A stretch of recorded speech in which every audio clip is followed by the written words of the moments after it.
Halo Sobat Movie, selamat datang kembali di Dumb Health Channel.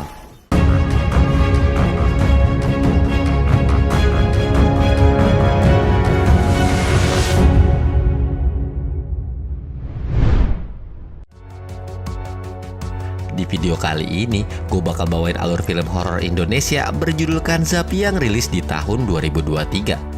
Film satu ini mengisahkan tentang setan yang hobinya mengganggu manusia ketika sedang sholat agar tidak khusyuk.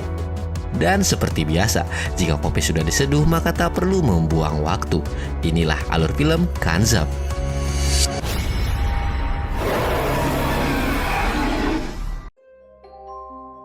Di sebuah rumah memperlihatkan seorang bapak-bapak bernama Semedi yang sedang membangunkan anak gadisnya untuk melaksanakan sholat subuh bernama Rahayu. Dan saat berwudu, tiba-tiba saja Rahayu seperti melihat sekilas bayangan yang melintas, di mana dirinya tak terlalu menghiraukan hal tersebut dan lebih memilih untuk melanjutkan sholatnya. Akan tetapi ketika sholat terdengarlah suara kegaduhan yang berasal dari kamar ayahnya, hingga hal tersebut membuat Rahayu menjadi tidak khusyuk dan mempercepat gerakan sholatnya. Setelah sholat, Rahayu pun dikejutkan dengan kemunculan dua pria bertopeng layaknya ninja sedang menyiksa ayahnya. Sontak Rahayu yang emosi segera menggigit pipi salah satu dari mereka sampai copot. Namun usahanya pun sia-sia, di mana Rahayu harus rela melihat sang ayah disembelih secara kejam di depan matanya.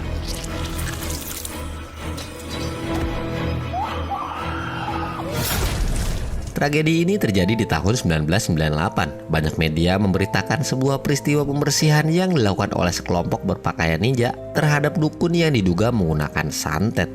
Dan dari salah satu korban kelompok ninja tersebut adalah ayahnya Rahayu, yaitu Semedi. 2 tahun kemudian terlihat Rahayu bekerja sebagai penjaga toko pakaian di pasar. Dan secara kebetulan atau tidak, toko baju itu kini menjadi laris manis semenjak ia bekerja di sana. Akan tetapi penjaga toko sebelah yang bernama Riri menaruh curigaan pada Rahayu, sehingga ia rela memfitnah Rahayu menggunakan jin sebagai penglaris. Namun pernyataan wanita itu tidak digubris sama sekali oleh Rahayu yang lebih memilih untuk fokus menjaga tokonya. Sepulang bekerja di rumahnya sudah ada Pak De Rahayu yang bernama Sentot, yang juga merupakan kakak dari ibunya yang bernama Nuning. Namun terlihat jelas dari raut wajahnya Rahayu seperti tidak menyukai keberadaan Pak D-nya itu.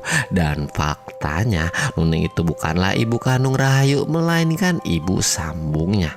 Sebab ibu kandung Rahayu sudah meninggal dunia sejak ia masih kecil. Meskipun Rahayu bukan anak kandungku. Selain menanyakan kabar, Sentot juga menyarankan agar mereka semua sebaiknya pindah dari ruko dan tinggal bersamanya. Bahkan Sentot juga menyampaikan amanat dari Semedi untuk penjual ruko yang mereka tempati saat ini, karena Sentot merasa situasi di sini tidak sepenuhnya aman untuk mereka. Lantaran para warga sekitar memang tidak terlalu menyukai kehadiran Rahayu dan keluarga atas dasar masa lalunya Semedi. Namun Nuning saat itu belum bisa menentukan hal tersebut sebelum ia mendapat persetujuan dari Rahayu.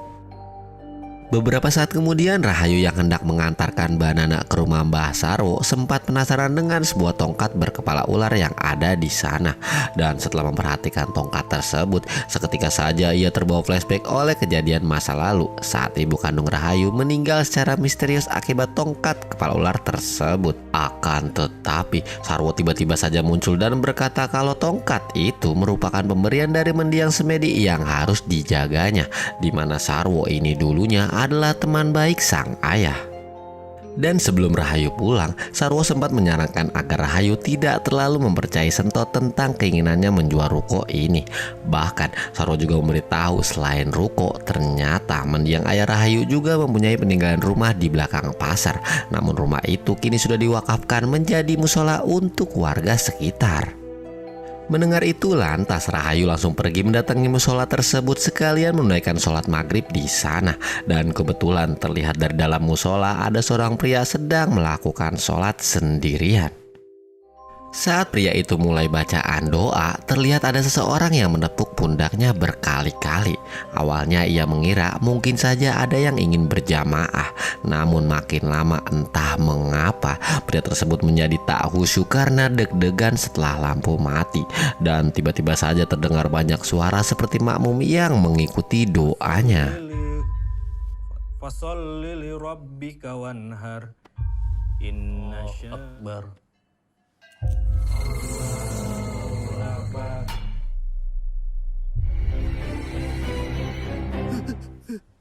Rahayu yang tidak memperdulikan pria tadi tetap nekat ingin melanjutkan sholatnya walaupun kondisi menyeramkan. Ketika sedang sholat, Rahayu pun mendapat gangguan yang sama seperti pria barusan. Dan disinilah terlihat jelas penampakan jin menyerupai makmum sudah berada di belakangnya.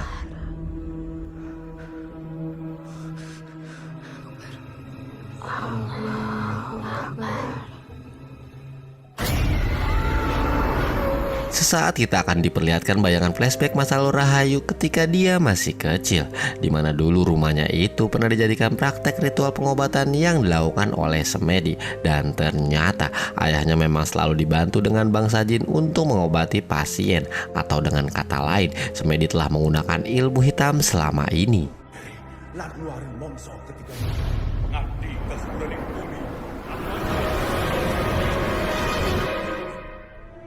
Di keesokan harinya terlihat Rahayu kembali menjalani aktivitas seperti biasa.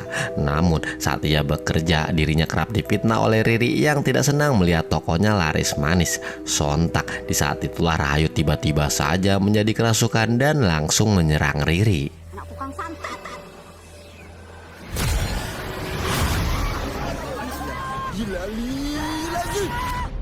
Setelah Rahayu berhasil disadarkan dengan bacaan doa oleh kuli panggul bernama Ratman, para warga mengaitkan kejadian barusan dengan musola pemberian ayahnya Rahayu, karena warga menilai memang banyak sudah kejadian aneh yang dialami para warga di sana setelah sholat di musola tersebut. Namun Rahayu yang no comment dengan ocehan para warga lebih memilih untuk pulang secepatnya. Sesampainya di rumah, Nuning yang sudah mendengar kejadian di pasar pun lantas menanyakan hal tersebut kepada Rahayu. Dirinya juga sempat berpesan kepada anaknya untuk membaca doa ta'awudz ketika ada jin yang ingin mengganggunya. Namun Rahayu lebih memilih diam dan menutupi kejadian tersebut. Beberapa saat kemudian Rahayu pun nekat kembali ke musola itu untuk melakukan sholat. Dan walaupun siang hari, namun tetap saja gangguan para jin itu muncul ketika ia sholat, di mana Rahayu dikejutkan dengan penampakan singkong bakar yang udah gosong. Lantas Rahayu segera mengikuti saran dari ibunya dengan membaca doa ta'awudz dan meludah ke kiri 3 kali. Lalu yang terjadi,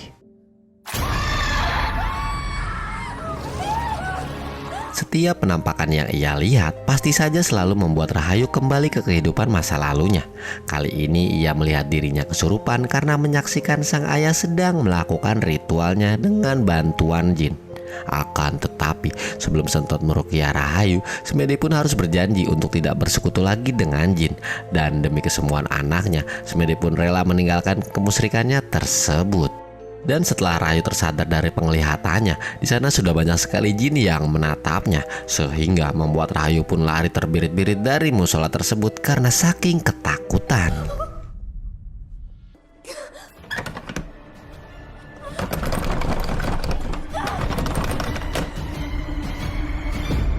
Setelah kejadian tadi, terlihat Rahayu sedang mengobrol dengan Nuning membahas Pak De Sentot, karena ia merasa jika Sentot sebenarnya mempunyai rencana jahat. Oleh sebab itu, ia menikah Nuning dengan semedi setelah ibu asli Rahayu meninggoy. Dan saat semedi meninggoy juga, maka akan dengan mudah bagi Sentot menguasai harta kekayaan semedi. Mendengar ucapan Rahayu membuat Nuning hanya bisa terdiam karena dia tidak menyangka kalau Rahayu bisa berprasangka buruk dengan Pak De sendiri. Singkat cerita, Rahayu kembali ke musola untuk melaksanakan sholat Isya, yang kebetulan di sana ia bertemu dengan Ratman yang baru saja selesai sholat. Dan ketika Rahayu semakin khusyuk dengan sholatnya, semakin kuat gangguan itu bisa dirasakan.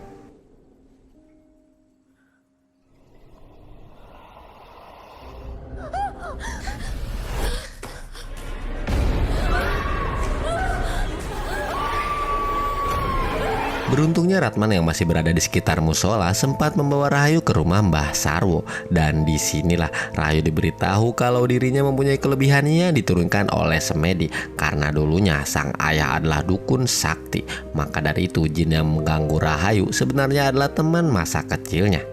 Jadi Rahayu sebenarnya kini tanpa sadar bisa memanggil jin-jin itu dengan kehendaknya sendiri. Bahkan semua itu terbukti ketika Nuning difitnah oleh ibunya Riri di pasar, sehingga Rahayu yang melihat hal tersebut tanpa sadar telah memanggil ular yang menyerang ibunya Riri secara tiba-tiba.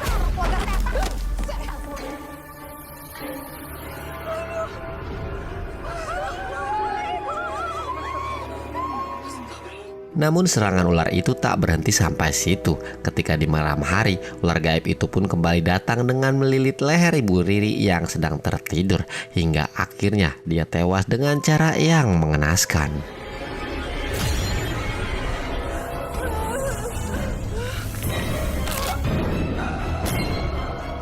Kabar kematian Bu Riri dengan cepat didengar oleh para warga yang kemudian berbondong-bondong mendatangi rumah Nuning dengan menuduh kalau Nuninglah yang telah mengirimkan santet kepada Bu Riri. Dan karena situasi sudah memanas, Mbah Sarwo yang datang kemudian menenangkan para amarah warga dengan memberikan saran agar Nuning mau melakukan sumpah pocong, karena hanya itulah cara yang tepat supaya para warga bisa percaya kalau bukan Nuninglah pelaku santet Ibu Riri. Kalian harus melakukan sumpah pocong. Biarkan saja dia mati dalam sumpahnya itu. Kali ini saya percaya sama jalan keluar Mbah. Mengetahui Nuning akan melakukan sumpah pocong, Sentot beserta istrinya pun datang memarahi Sarwo karena ia tidak setuju jika Nuning harus melakukan sumpah tersebut. Bahkan ia menganggap itu bukanlah solusi, melainkan akan menambah masalah menjadi semakin rumit. Namun apa daya, hanya itulah caranya agar para warga yakin kalau Nuning bukanlah pelaku santet. Singkat cerita, sumpah pocong pun dimulai oleh Nuning. Terlihat banyak para warga yang sangat antusias menyaksikan hal tersebut. Sementara di tempat lain, Rahayu terlihat kembali mendatangi musola untuk melakukan sholat, di mana dirinya kini sudah menyadari akan kekuatan yang dimiliki, sehingga para jin di musola itu sekarang pun dapat tunduk padanya. Bahkan ketika ibunya terjebak dalam labirin yang dipenuhi jin, Rahayu pun mampu menyelamatkan ibunya dari ritual sumpah pocong tersebut.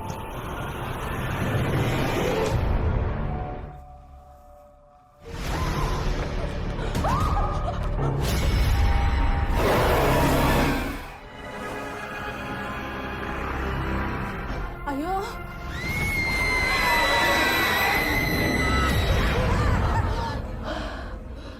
Di keesokan harinya, Rahayu melihat kalau Nuning sedang bernegosiasi dengan orang yang akan membeli ruko peninggalan Semedi. Dan hal itu semakin menguatkan kepercayaan Rahayu terhadap perkataan Mbah Sarwo kalau Pak D-nya itu memang mempunyai rencana jahat menguasai harta ayahnya. Namun Nuning yang membantah hal tersebut sebisa mungkin meyakini Rahayu kalau Pak D Sentot sebenarnya mempunyai tujuan baik, karena dengan menjual ruko ini mereka bisa terbebas dari gangguan jin. Di saat obrolan berlangsung, Rahayu pun tanpa sadar telah kerasukan jin yang mengatakan kenapa dirinya tidak menyukai Pak D Sentot sedari awal. Karena kala itu Rahayu melihat Pak D Sentot sedang berbicara dengan seseorang yang mempunyai luka di pipi, di mana Rahayu teringat jika luka itu sama persis dengan luka dari gigitan yang ia lakukan kepada salah satu pelaku yang membunuh ayahnya. Bahkan Rahayu yang sedang dirasuki pun sempat mengancam akan membunuh Nuning jika ia masih mempercayai Sentot. Hingga tak lama kemudian Rahayu pun akhirnya pingsan. Setelah tersadar, keadaan Rahayu pun kini semakin runyem. Ditambah lagi dirinya telah dipecat dari tempat bekerjanya, sehingga amarah Rahayu yang semakin tak terkontrol dapat membuat jin dengan mudah menguasai tubuhnya. Santet. Dasar anak setan. Iya dukun santet. Kamu ibu.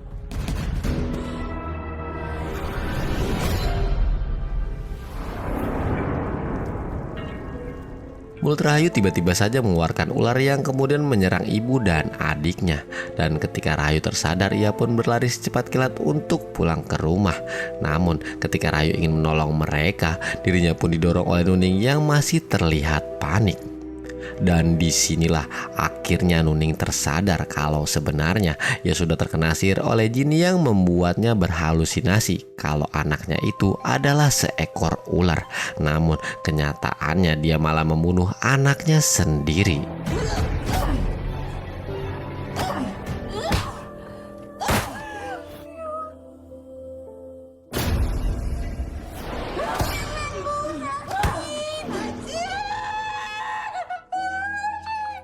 Nuning yang merasa sangat terpukul dengan kenyataan yang sebenarnya, tanpa sadar telah memancing jin untuk mengelabui pikirannya, di mana ia dengan senantiasa mengikuti perintah dari sosok arwah Semedi yang menuntunnya untuk melakukan bunuh diri.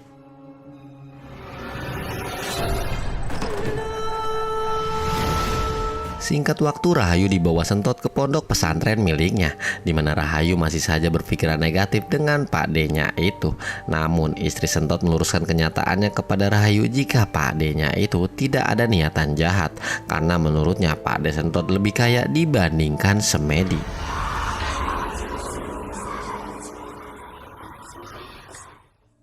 Kamu harus segera ke musola itu. Singkat cerita, setelah istri Sentot mendapatkan petunjuk dari mimpi buruknya, ia menyuruh Sentot untuk pergi ke musola warisan Semedi guna mencari sumber masalah. Dan benar saja, setelah menggeledah musola tersebut, Sentot berhasil menemukan sebuah bungkusan yang berisi sesajen perdukunan beserta foto Rahayu di dalamnya. Maka dari itu, Sentot menghampiri Sarwo untuk mengambil tongkat kepala ular peninggalan Semedi yang diyakini menjadi biang masalahnya.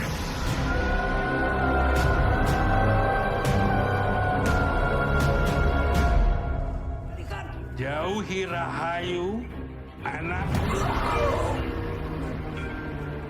Singkat cerita, setelah membereskan Sarwo, proses ruqyah pun dimulai, di mana Rahayu saat itu melihat pria yang membunuh ayahnya berada di sana, sehingga ia pun kerasukan oleh iblis yang membuat dirinya sulit dikendalikan dan menolak untuk diruqyah. Dan disinilah semua akan terungkap kalau dalang semua ini adalah perbuatan Mbah Sarwo. Tapi kamu tahu siapa yang membunuh bapakku? Semuanya dia renggut. Anakmu akan kuambil. Kamu sebenarnya yang mengincar harta Rahayu. Kalian harus mengambil tongkat kepala ular. Bunuh Semedi. Jangan sampai Wahai tahu. Masalah ini didasari atas persaingan antara sesama dukun yang terjadi antara Sarwo dan Semedi. Sarwo merasa tersaingi karena semua langgannya kala itu berpindah pada Semedi. Oleh sebab itu, Sarwo menyuruh 2 orang untuk menghabisi nyawa Semedi, dan dari salah satu pelaku tersebut adalah anak Sentot yang bernama Wahid. Akan tetapi, setelah melakukan itu, Wahid merasa menyesal karena sudah terhasut oleh dukun tersebut. Padahal Wahid awalnya tidak mengetahui kalau harus membunuh Semedi. Yang ia tahu hanya mencuri tongkat kepala ular. Maka dari itu, karena menyembunyikan dosa Wahid, Rahayu tidak akan memaafkan Sentot sehingga dirinya harus meninggoy di tangan anaknya sendiri yang saat itu sedang kerasukan. Melihat hal tersebut, istri Sentot lalu menghadapi iblis dalam tubuh Rahayu itu sendirian dengan bacaan ayat kursi. Hingga akhirnya dirinya mampu mengalahkan iblis yang menguasai tubuh Rahayu. Dia layak untuk mati. Untuk menentukan kematian bapakku.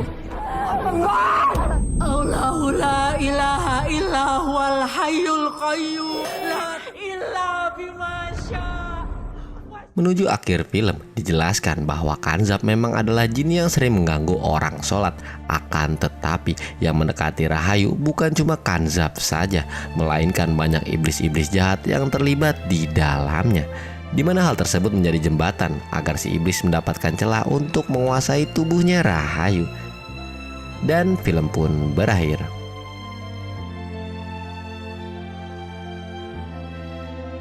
Semoga yang udah nonton film ini jadi nggak takut pergi ke musola buat sholat berjamaah. Karena pada kenyataannya musola adalah tempat sebaik-baiknya tempat untuk kita semua berlindung. Sekian dulu alur cerita film dari gue. Jangan lupa support kita dengan menekan tombol subscribe agar channel ini bisa terus berkembang. Dan gue mewakili seluruh tim Warkop Berkah yang ada di seluruh belahan bumi mengucapkan terima kasih sudah menonton video ini sampai habis. Dan sampai jumpa di video selanjutnya.